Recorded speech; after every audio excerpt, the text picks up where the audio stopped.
அடுத்து நடக்க போகிறது இதே யுத்தம் இன்னும் பெருசாகும். எதனாலே பெருசாக போகிறது என்று சொன்னால், இந்த எருசலேமை 2ஆக பிரிக்க சொல்லி இருக்கிறார்கள்.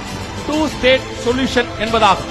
இப்போ இந்த 2 ஸ்டேட் சொல்யூஷன் என்று சொல்லக்கூடியது ஜூன் மாசம் 2வது வாரத்தில் அவர்கள் கொண்டு வந்து ஐநா சபையிலே ஸ்தாபிக்கிறார்கள். இதுக்கு பேர் 2 ஸ்டேட் சொல்யூஷன். ஐநா சபையில கொண்டு வர போறாங்க ஜூன் மாசம் முதல் 2 வாரத்தில். உலகத்தில் உள்ள எல்லா நாடுகளும் ஏகமாய் எல்லா நாடுகளும் இஸ்ரவேலுக்கு விரோதமாக எருசலேமை 2ஆய் பிரிக்க சொல்லி தீர்மானத்தை கொண்டு வந்தாகிவிட்டது. இதில் ஆச்சரியப்படுற விதத்துக்கு என்னவென்றால், ஐரோப்பாவில் இருக்கக்கூடிய நாடுகளும் இதற்கு ஆதரவு. இதை கொண்டு வரதே பிரான்ஸ் தான்.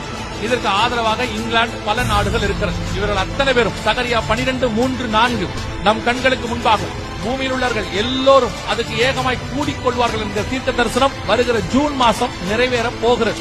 எருசலேமை 2ஆய் பிரிக்க சொல்வார்கள். இப்பொழுது இருக்கக்கூடிய இஸ்ரேலிய பிரதமர் பெஞ்சமின் நெத்தன்யாகு தெளிவாக சொல்லிவிட்டார், அந்த பேச்சுக்கே இடமில்லை, இதை நாங்கள்